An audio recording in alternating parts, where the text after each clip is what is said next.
কি খবর শিষ্য? অনেক কম মানুষই পারে ওদের দিকে তার ভুল সংশোধন করতে।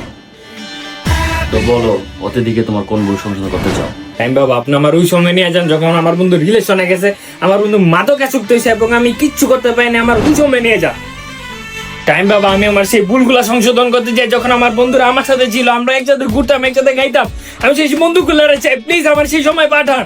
হ্যাঁ ঠিক আছে। মামা প্লিজ তোর দুইটা পায়ে ধরে আমার 200 টাকা দে। হ্যাঁ রে বেটা, তোরে ভালো করতে পারলাম না। ল থ্যাংক ইউ। দোস্ত শোন, তুই মেয়ে সম্পর্ক নষ্ট করে দিব। আরে বন্ধু তো এই জিনিসগুলো তুই এত টেনশন করছিস কা? দাঁড়া এখন ওর আমি 15 পিক আপ করতেছি। তোর এই মাদকাসক্তের কারণে তোর ফ্যামিলি, তোর বন্ধু বান্ধব সবাই সাফার করতে। হয়তো তুই ভালো হ না, তোর কালকে রিহাবে ভর্তি করতেছি। বন্ধু আমি ভালো হওয়ার চেষ্টা করতেছি, হয়ে যাবো। এখন কথা হচ্ছে কি, চল চা খাইতে যাই। চল চল।